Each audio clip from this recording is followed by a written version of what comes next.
When they arrested me, I felt shocked, dazed, and confused because I had no idea what was going on.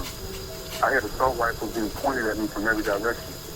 They didn't tell me why I was being arrested, but they did tell me that if I made one wrong move, they'd blow my effing head off. I was arrested, taken to jail, and thrown into the hole. I was absolutely shocked. I eventually learned that I was being charged with murder. In my naive state, I thought, as soon as you go to court, this will be cleared up. But boy, was I wrong.